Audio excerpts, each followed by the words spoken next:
అనుకుని ప్లాన్ చేయమనండి. ఎంతమంది డొనేట్ చేస్తారో చూడండి.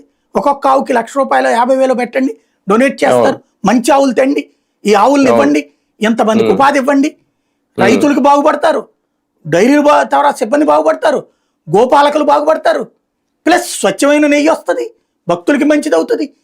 ఇది భగవంతుడు మీ చేత చేయాలని కోరుకుంటున్నాడేమో. మీరు దాన్ని సద్వినియోగం చేసుకోండి, ఒక అద్భుతమైన అవకాశం వస్తుంది.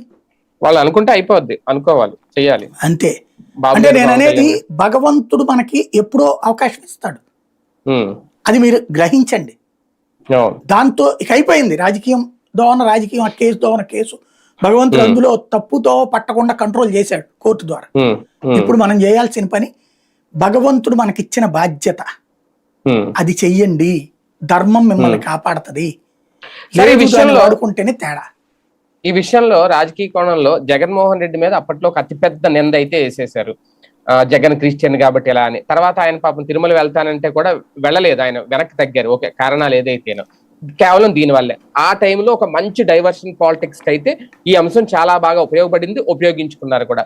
ఇప్పుడు ఈ అంశంతో పామాయిల్ కలిసింది, అందులో పామాయిల్నే నెయ్యిగా మార్చారు కొన్ని రసాయనాలు కలిపి అని ఈ రిపోర్ట్ తో, అంటే వాళ్ళ హయాంలో జరిగింది కాబట్టి ఏదైనా తప్పే అని చూడాలా, కాస్తంత జగన్ కి వైసీపీకి రిలీఫ్ దక్కిందా?